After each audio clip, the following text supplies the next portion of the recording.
Você já está preparado para ouvir a palavra de Deus. Livro de Josué, capítulo 3, verso 15, diz assim: o Jordão transborda em ambas as margens na época da colheita.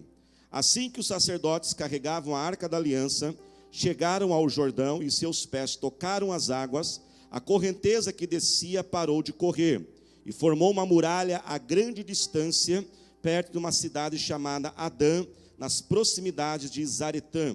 E as águas que desciam para o mar da Arabá, o mar salgado ou mar morto, escoaram totalmente.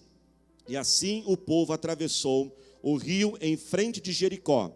Os sacerdotes que carregavam a arca da aliança do Senhor ficaram parados em terra seca no meio do Jordão, enquanto todo o Israel passava, até que toda a nação o atravessou, pisando em terra seca. Vamos agora para o capítulo 4, verso 6. Elas servirão de sinal para vocês. No futuro, quando seus filhos perguntarem: que significam estas pedras? Respondo que as águas do Jordão foram interrompidas diante da arca da aliança. Quando a arca atravessou o Jordão, as águas foram interrompidas. Essas pedras serão um memorial perpétuo para o povo de Israel. Versículo 9 agora. Josué ergueu também 12 pedras no meio do Jordão, no local onde os sacerdotes que carregavam a arca da aliança tinham feito, e elas estão lá até hoje. Se você estivesse aqui comigo, eu diria para você dar um glória a Deus agora, mas você ainda pode dar glória a Deus aí aonde você estiver. Essa história, irmãos, de Josué, capítulo 3, verso 4, conta um momento muito especial do povo de Israel, quando eles vão fazer agora a travessia do rio Jordão. O povo de Israel, que permaneceu muitos séculos como escravo no Egito, depois passaram 40 anos pelo deserto. E enfim chegou a hora de eles entrarem na terra prometida, aquela terra maravilhosa que manava leite e mel, como a Bíblia descreve. E Josué agora é o líder daquele povo. É um novo povo, não é o mesmo povo que saiu do Egito, são os filhos daqueles que saíram do Egito. E agora Josué é o líder. E a primeira cidade que eles têm que combater é a cidade de Jericó. Mas entre aonde eles estão até Jericó, a Bíblia nos diz que havia o rio Jordão, e eles tinham que atravessar o rio. Pode parecer algo muito simples, atravessar um rio, mas existe aqui nessa história algumas complicações. Primeiro é a época, naquela época não haviam pontes como nós temos hoje. Outra complicação, a quantidade de pessoas. Eram cerca de 2 milhões de pessoas, fora todos os animais, fora os equipamentos, as tendas, as carroças. E a Bíblia também diz que naquele momento o rio Jordão estava na época das cheias, estava iniciando a primavera, mais ou menos essa época do ano, final de março, começo de abril, onde as águas, quando o gelo lá do Monte Hebron começava a descongelar e enchia então o mar da Galileia e depois o rio Jordão. Ele estava transbordando de todos os lados, a profundidade era muito grande, ou seja, atravessar aquele rio era um desafio. Somente com a ajuda de Deus, somente com uma intervenção divina, eles poderiam fazer aquela travessia. Então Deus orientou Josué: nunca faça nada, irmão, sem a direção de Deus. Nunca dê passos de fé, de ousadia, sem ter a certeza que é Deus que fala com você.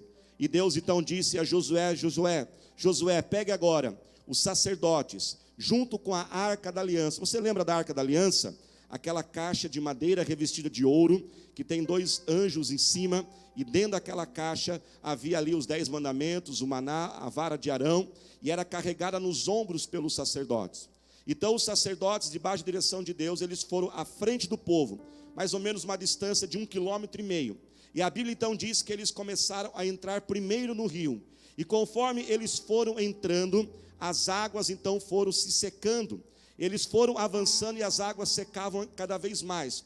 Deus começou a fazer uma espécie de uma barreira, de uma represa a uma certa distância, até que a água secou e eles então atravessaram aquele rio. Os sacerdotes na frente com a arca sobre os seus ombros. Mas há um detalhe nessa história. A Bíblia diz que quando os sacerdotes eles chegam no meio da travessia, no meio do rio, eles param. E agora então o povo começa a passar na frente dos sacerdotes. Os sacerdotes segurando a arca e o povo passando. Quase 2 milhões de pessoas, segundo alguns especialistas, levou mais quase que um dia todo para aquele povo atravessar, e os sacerdotes ali segurando aquela caixa pesada. E depois então que a última pessoa passou, então agora os sacerdotes começariam então a fazer agora eles o encerramento da travessia. Mas um pouco antes eles saírem, um pouco antes aquelas águas voltarem a serem liberadas, e encher novamente o rio, Deus também disse a Josué: Josué, faça um memorial, pegue 12 pedras enormes e coloque elas no meio do rio, no lugar aonde os sacerdotes ficaram parados, e ali vai servir como memorial, para que as gerações futuras, elas possam lembrar e saber daquilo que Deus fez. E quando nós olhamos, irmãos, essa história maravilhosa, extraordinária, esse grande milagre que Deus fez, existem alguns detalhes que nos chamam a atenção.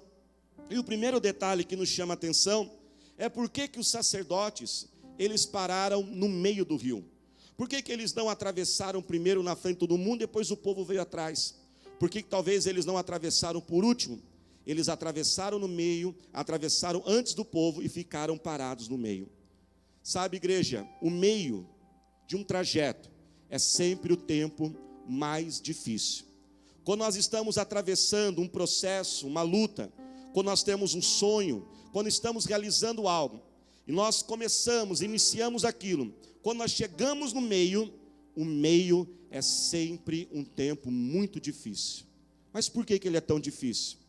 Ele é muito difícil porque você já avançou demais, mas você ainda está longe do resultado. Eu vou repetir, você já avançou demais, mas ainda está longe do resultado. No meio, geralmente, entra em nosso coração uma agonia, uma agitação, um desânimo, e muitas vezes até mesmo o medo invade o nosso coração. Quem aqui, por exemplo, nunca, talvez um dia você foi cortar o cabelo, geralmente acontece mais com as mulheres, Um dia a mulher, ela acorda, ela está se sentindo feia, e ela fala: hoje eu vou no cabeleireiro, e eu vou ali fazer uma mudança. E ela vai então até o salão, e ela senta ali, a primeira coisa que ela pede, ela diz: eu quero algo diferente. Ela quer algo diferente no cabelo dela. Então ali a cabeleireira começa a cortar. Ela no primeiro momento não consegue entender, e de repente ela começa a achar: isso aqui não vai ficar bom, vai ficar muito feio. E agora o que será que vai acontecer? Só que não dá para retroceder, porque já avançou muito, já cortou demais. O que ela tem que simplesmente ali permanecer, ela tem que esperar até ali a pessoa profissional terminar aquele serviço.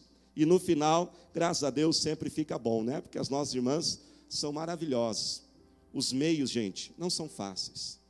Quando você faz uma faculdade, talvez você já avançou 2, 3, 4 semestres, e talvez as notas não estão sendo boas, talvez você está em dúvida daquele curso, se era realmente o que você queria, e você olha para trás e vê: está tão longe, já andei demais, já investi tanto, mas ainda está tão longe de eu terminar.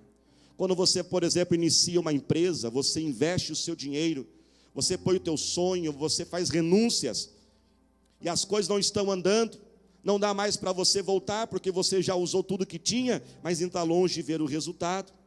Qualquer outro projeto, às vezes um emprego novo, você está ali se adaptando, mas ali não está sendo fácil aquela adaptação, mas não tem como voltar ao outro emprego, e agora só pode somente olhar para frente. Ou quantas vezes nós decidimos fazer o que é certo? Você já decidiu fazer o que é certo? Colocar sua vida em ordem, pegar firme com Deus? Então você decide fazer aquilo que deve ser feito. Você começa a renunciar, você começa a abrir mão de certas amizades, você começa a se esforçar, você já avançou bastante, mas muitas vezes o resultado ainda não chegou. Sacrificou muito, mas aonde está a conquista? Não foi à toa, igreja, que Deus, na sua sabedoria, colocou os sacerdotes com a arca bem no meio do rio. Os sacerdotes, com aquelas roupas sacerdotais lindas, preparadas desde a época de Moisés, com o peitoral de ouro, com as pedras preciosas, segurando aquela arca da aliança imponente de ouro. A arca e os sacerdotes simbolizavam a presença de Deus. Aonde aquela arca estava, a unção e a bênção de Deus ali começava a fluir. E eu posso agora imaginar Deus na sua sabedoria nessa comunicação visual, as pessoas atravessando aquele rio, e quando elas chegavam mais ou menos no meio da travessia, era talvez o momento que mais o medo invadiu o coração delas, porque agora elas olhavam para trás e diziam: não posso retroceder, já avancei muito, se alguma coisa acontecer, se essas águas voltarem, não dá para eu correr nem pela margem da onde eu vim, e nem chegar a outra margem. Quem estava nas pontas tinha essa vantagem, mas quem estava no meio, geralmente tinha muito medo. Veja bem, nós lemos a história e já sabemos o final da história,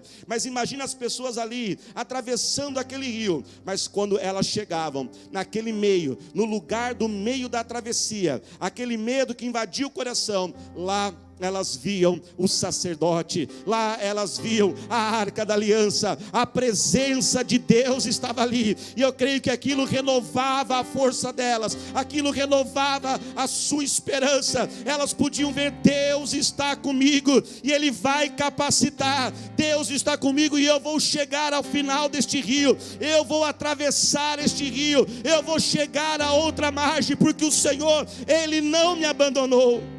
Igreja, é tempo de nós intensificarmos a nossa intimidade com Deus. A salvação, irmãos, é um dom, é um presente gratuito de Deus para nós. Nós não podemos merecer, conquistar, nem tampouco comprar salvação, mas uma vida de intimidade, sim, exige esforço, renúncia e dedicação.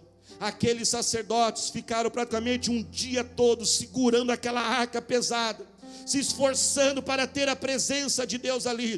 Por isso, continue se esforçando para buscar a Deus. Se você tem orado, eu quero dizer, é hora de orar mais. Ore mais intensamente, ore com mais força, ore com mais fé.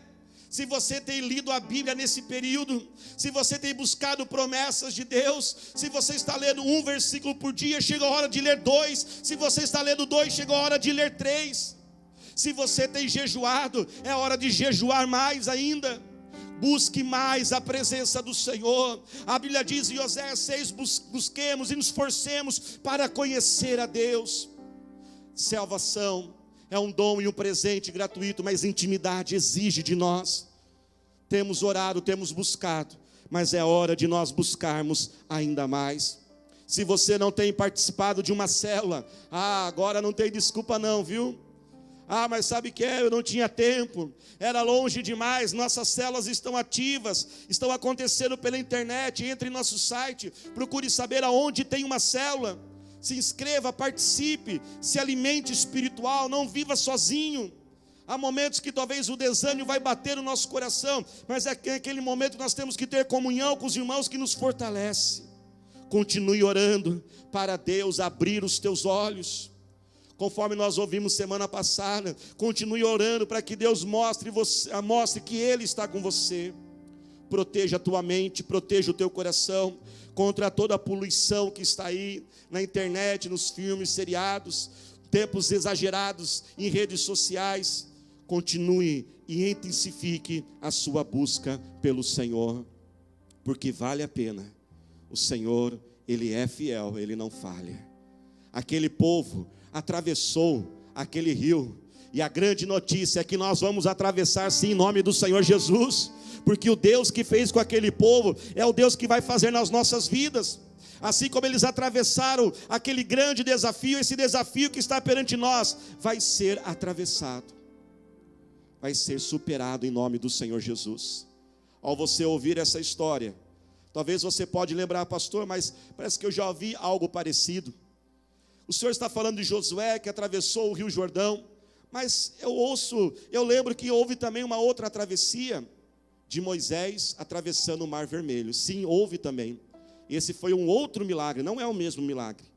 Agora chegou a hora daquela geração ter a sua própria experiência com Deus.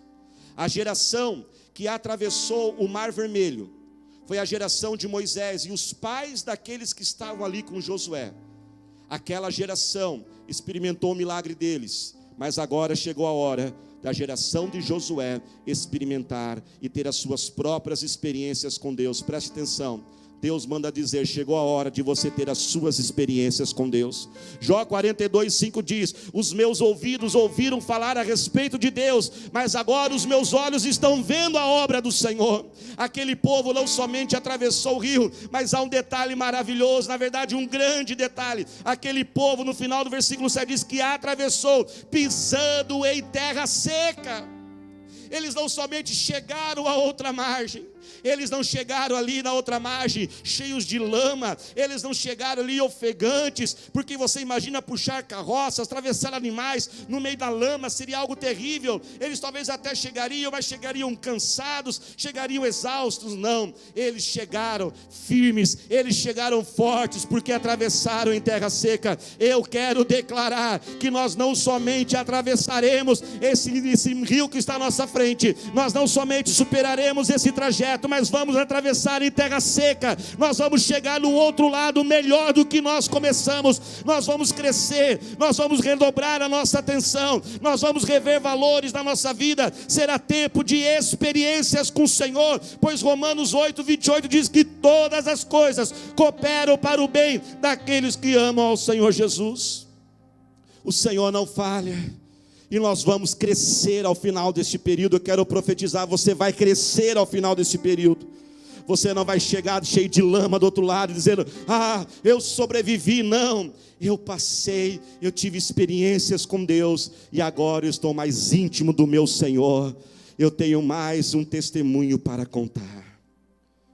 E Deus queria fazer questão que aquele milagre não fosse esquecido.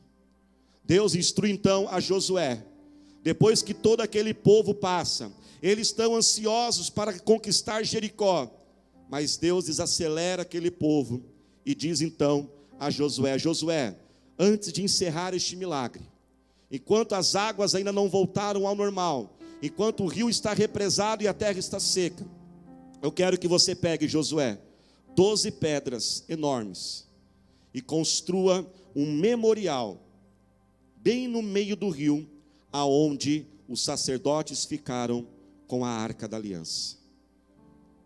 Construa este memorial, Josué. Memorial, igreja, é todo objeto, um documento, uma foto, uma escultura, uma construção talvez, que tem como objetivo recordar a memória de algo ou alguém. Eu vou repetir, memorial é algo que tem como objetivo trazer a memória de algo ou alguém. Então Deus disse a Josué, Josué, construa este memorial no meio do rio, para que as gerações futuras, quando olharem este memorial, elas possam saber do que eu fiz por elas, elas possam saber do meu grande poder, e saber que aquele Deus que fez um dia naquele povo de Josué, com o seu exército, com o seu povo de Israel, é o mesmo Deus que está pronto a fazer novamente. Mas tem algo aqui nessa história. Construir um memorial no meio de um rio? Você pode se perguntar, mas as águas vão cobrir este memorial, ele não vai ser visto. O propósito de Deus é que aquele memorial fosse visto, não quando as águas estivessem cheias, que significa a fartura e a abundância.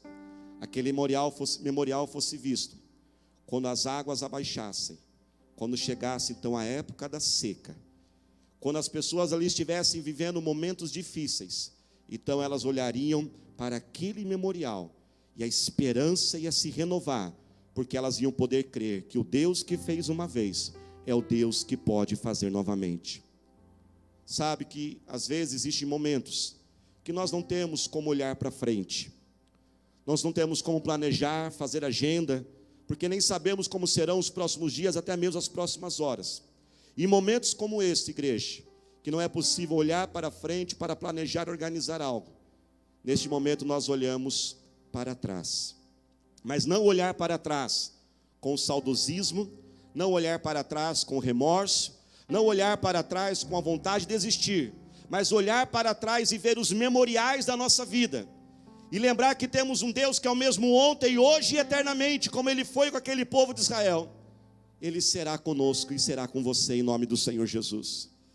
E pastora Thalita e eu, nós separamos alguns objetos que têm sido uma espécie de memorial para nós. Eu queria que você prestasse bastante atenção neste momento. A gente vai mexer aqui um pouquinho. Esses objetos, eles têm marcado a nossa trajetória, eles têm marcado o nosso caminho.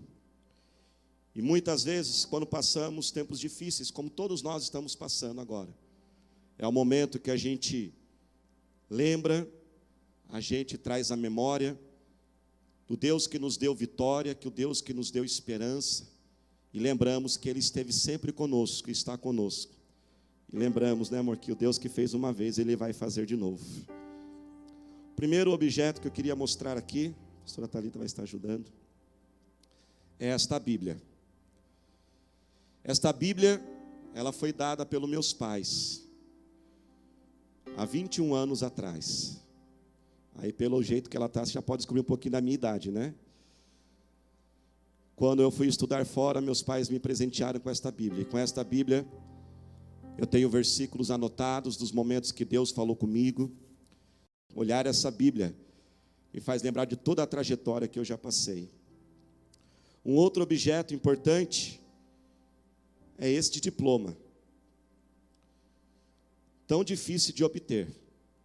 Quando eu seguro ele, até fico emocionado, até tremo um pouco.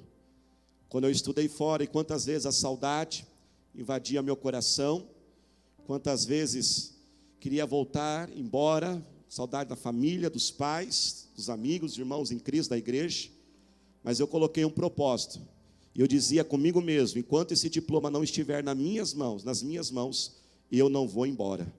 Talvez você está fazendo um curso aí, coloque esse propósito também e diga, enquanto não estiver nas minhas mãos, eu não vou desistir. Um outro objeto muito importante para mim, vou escolher esse aqui agora, é esse objeto que eu comprei quando eu estive em Israel. E aqui eu tenho, vou trazer mais perto, acenda a luz por gentileza. Aqui eu tenho esse objeto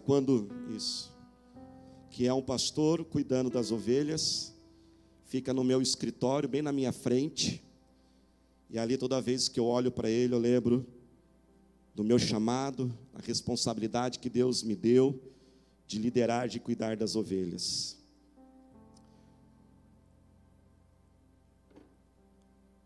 Esse outro objeto é este violão aqui, ó.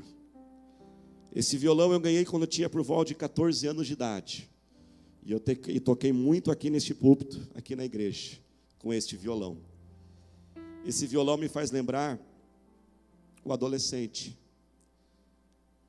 que só queria servir a Deus, que amava servir ao Senhor, que ainda ama. Aquele objeto me faz lembrar o que eu sou hoje. Como pastor é minha responsabilidade. Mas este violão me acompanhou também por todos os lugares que eu viajei e eu levei ele comigo. E ele também fica bem na minha frente.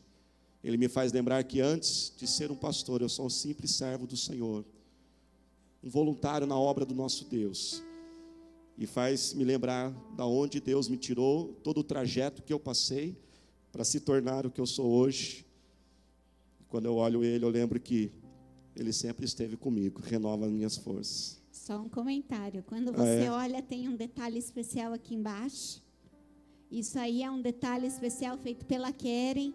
Para quem não sabe, a Keren era fã de High School Musical, e ela se achava que tocava também, então ela fez a dedicação a meu lindo pai, viu, do violão dela. Ela pegou a caneta e escreveu isso. E aí eu falei, não vou apagar não, até hoje nunca consegui pagar, eu prefiro ficar aí riscado assim, escrito, né, do que apagar. Deixar a pastora Thalita falar um pouquinho também. Um dos objetos que eu tenho como memorial na minha vida é esse prato. Esse prato fizeram de presente para nós no nosso casamento. E aqui está o nosso convite de casamento. E, irmãos, quando nós casamos, a nossa vida era bem diferente. O pastor não tinha emprego, eu estava nova no meu emprego. E as condições realmente eram bem contrárias.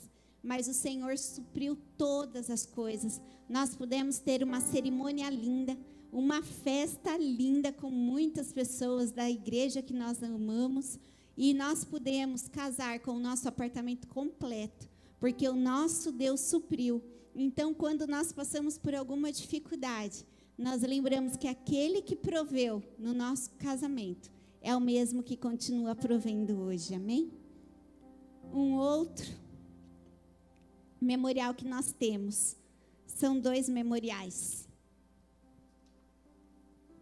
Esses memoriais, para mim, eu acredito que são os 2 memoriais mais importantes da minha vida. Porque um dia eu fui diagnosticada com endometriose. E o médico deixou claro que eu nunca poderia ter filho. E aqui nós temos o primeiro ultrassom da Keren. A Keren foi o nosso primeiro milagre. E o Senhor nos concedeu a Keren de forma milagrosa, que o médico não sabia explicar. Mas como nosso Deus não faz as coisas pela metade, Ele sabia que nós tínhamos... Ai, ela passando, que linda! Ele sabia que nós tínhamos o sonho de ter um casal. Desde 9 eu falava que um dia eu ia ter um Eliote.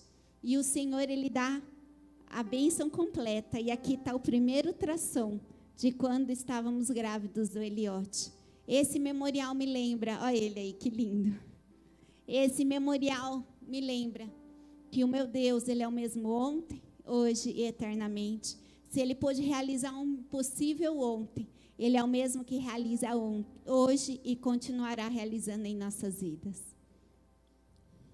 Este mimo é a nossa comemoração de 25 anos da nossa igreja. E toda vez que eu olho para ele, eu lembro tudo aquilo que Deus permitiu a gente passar, as lutas, as dificuldades. E o Senhor nos trouxe até aqui, nos deu a vitória. Junto com este memorial também tem uma foto muito especial. Queria que o pessoal colocasse aí essa foto. Essa foto é minha e do meu pai. E isso, aqui neste terreno onde nós estamos. Pode deixar um pouquinho a foto aí. Eu tinha, nessa época, 9 anos de idade. Estava segurando a placa quando nós recém adquirimos esse terreno. E toda vez que eu olho essa foto, eu vejo ele vazio, sem nenhuma construção. E aí então eu posso olhar lá no nosso terreno novo, totalmente vazio, como está essa foto. E um dia esse terreno também esteve vazio, e temos essa construção aqui. Em nome de Jesus, o Senhor vai nos capacitar a também ter a nossa nova igreja, a nossa nova construção. Irmãos, olhe para trás um pouco na sua vida. Olhe por onde você passou e lembre-se daquilo que Deus fez na sua vida. Que nessa semana você possa realizar, nós queremos incentivar a todos a fazerem nessa semana um culto familiar. Nós vamos deixar depois lá no site os passos para você fazer este culto. Você inicia ali com uma oração, canta um louvor, lê a palavra de Deus. E eu quero incentivar que você faça isso essa semana. Pegue alguns objetos, algumas fotos e lembre-se daquilo que Deus já fez na sua vida. Aquele memorial era para lembrar do Deus fiel, para que as futuras gerações lembrassem com gratidão, mas também enchessem os seus corações de esperança e de fé, e lembrar e confiar que existe um Deus que nunca falha conosco. Mas eu quero encerrar esta mensagem também lembrando a você, que apesar de todos esses memoriais que nós podemos ter na nossa vida, o principal memorial somos nós mesmos. É isso mesmo, você pode ser um memorial. Você pode ser alguém que quando alguém olha para você, ela vê a marca de Deus na sua vida, essa marca de transformação, essa marca de restauração. Assim como Josué construiu aquele memorial para que todos pudessem ver o poder e a grandeza de Deus que realizou aquele milagre, você e eu também podemos ser um memorial do Senhor. Seja um memorial na vida de alguém, que as pessoas possam ver em nós, igreja, o nosso comportamento diferenciado neste momento, e que elas possam querer ter o mesmo Jesus que há dentro de nós. Compartilhe a sua história, compartilhe o que Deus tem feito. Às vezes nós pensamos, mas eu não tenho curso de teologia, eu não sei tanto assim da Bíblia, eu não tenho eloquência para falar. Não, você não precisa de nada disso. Se tiver, é bom, será melhor, mas você já tem algo poderoso, a sua história de transformação. Jesus vai fazer de você um memorial,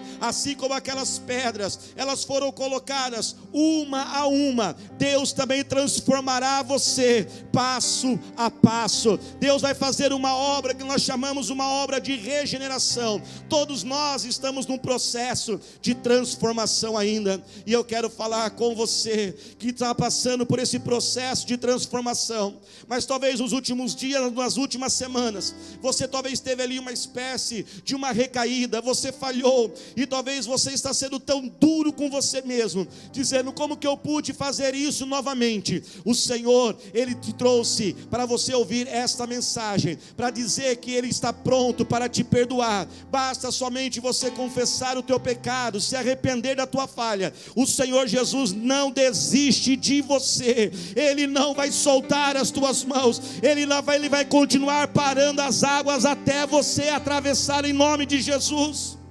E da mesma forma que você está em processo de regeneração e transformação, pessoas ao seu redor também estão num processo de transformação. Seja paciente com elas, seja paciente, porque da mesma forma que elas talvez estão precisando ter paciência com você, vamos ter paciência um com o outro. O Senhor está pronto para fazer de nós um memorial. Não importa o nosso passado, não importa o quanto nós erramos, não importa o nosso histórico. A palavra de Deus diz no livro de Romanos capítulo 5, verso 20, que aonde abundou o pecado, superabundou a graça do nosso Deus. Talvez lá atrás você fez uma mãe chorar, talvez lá atrás você prejudicou algumas pessoas, talvez os teus erros não foram pequenos, talvez eles foram grandes demais, mas não há nenhuma pessoa que Deus não possa transformar. Talvez o inimigo tenha soprado em sua mente: você não tem jeito não, isso é para os outros. Eu quero declarar que essa palavra entre em teu coração: você tem jeito sim. Deus, Ele é o Deus do impossível, e você não terá somente experiências para serem um memorial, você também será um memorial do Senhor. Poderíamos encerrar este culto sem dar a você a oportunidade de entregar a sua vida a Jesus. Jesus pode te consertar, Jesus pode fazer você um memorial, uma marca de restauração, de libertação. Você que quer voltar para Jesus também agora e reconciliar com Ele, Ele te recebe de braços abertos. Você que quiser fazer esta oração, repita agora comigo. Coloque a mão em teu coração e diga assim, com toda a sua fé: Senhor Jesus, eu entrego a minha vida a Ti. Eu me arrependo dos meus pecados. Eu creio que Tu és o Filho de Deus. Vem agora, Jesus, e reescreva a minha história. Eu serei um memorial aonde marcará o Teu poder restaurador. Com ousadia e coragem diga: Satanás, pega tudo que é seu, solta a minha mente, solta o meu coração, porque eu sou de Jesus agora. Se você fez esta oração pela primeira vez na sua vida, nós queríamos conhecer você. Nós estamos colocando aí embaixo ieguatemi.com.br/aceitei Jesus. Dê o seu nome para que a nossa equipe possa entrar em contato e acompanhar você. Algo muito especial acontece: Jesus já habita dentro do seu coração. E agora feche os teus olhos e por 30 segundos eu quero que você somente agradeça ao Senhor agora. Agradeça a Ele, diga: Senhor, muito obrigado. Obrigado, Jesus, porque o Senhor não desiste de nós, Pai. O Senhor não desiste. O Senhor não desiste. Mesmo quando tropeçamos e falhamos, Pai, o Senhor não solta de nossas mãos. Obrigado pelo seu amor, por sua bondade. Obrigado pelos meus irmãos em Cristo. Obrigado por toda essa equipe, Pai, que preparou este culto, Senhor. Com muita alegria servem ao Senhor neste momento difícil, Senhor. Cremos, ó Pai, que em breve estaremos juntos fisicamente, Deus, ó Pai. E Deus, ó Pai, quando atravessarmos este rio, estaremos maiores e melhores para a glória do Teu nome, Senhor. Abençoe a nossa semana, Senhor Deus, ó Pai. É o que eu te peço agora, Deus, em nome do Senhor Jesus. Eu declaro na sua vida uma semana de boas notícias para a glória do Senhor Jesus.